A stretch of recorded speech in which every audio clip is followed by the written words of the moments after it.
Throughout the whole Bible, following God is described as living in the way. And in Psalm 141, we learn that living in the way of God is complicated by what one encounters on the way. As we try to follow God, we will face challenges along the way. And in Psalm 141, we see that David asks for three things to help him follow God faithfully. First, David asks to be heard. We read this: I call to you, Lord, come quickly to me. Hear me when I call to you. May my prayer be set before you like incense. May the lifting up of my hands be like the evening sacrifice. Right off the bat, David calls out that the God of the universe becomes a God of real, intimate presence near him. So first, David asks for God to hear him. But second, David asks for help in resisting temptation. Listen to his words in verses 3-6. Set a guard over my mouth, Lord. Keep watch over the door of my lips.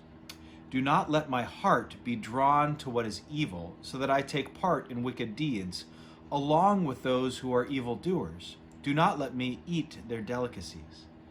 Let a righteous man strike me, that is kindness. Let him rebuke me, that is oil on my head. My head will not refuse it, for my prayer will still be against the deeds of evildoers.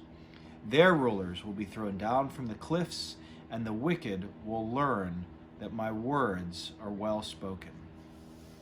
David is realistic about the temptations that want to pull him off the way of following God. And so he asks for help guarding his speech and his lips. He asks for help all the way down to the level of the heart, that he wouldn't be drawn to what is evil. And he even asks that God would surround him or provide people who would rebuke him and point him in the right direction. So as David tries to follow God, living in the way, he asks to be heard, he asks for help in resisting temptation, and finally, he simply asks that God delivers him.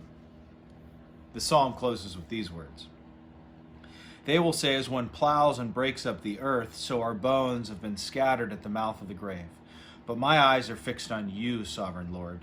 In you I take refuge.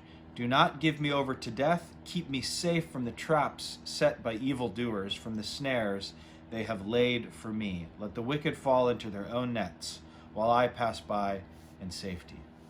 At the end, David is a realist. He knows that even with incremental help along the way, what he really needs is to be delivered from evil by God. And so the story of Psalm 141 is one that I think we can relate to and implement into our lives, is that as we seek to live in the way, that we're honest about how that's complicated by what we find on the way. And that when you find yourself facing those complications, you would ask to be heard by God, ask for strength in resisting temptation, and ask God to deliver you.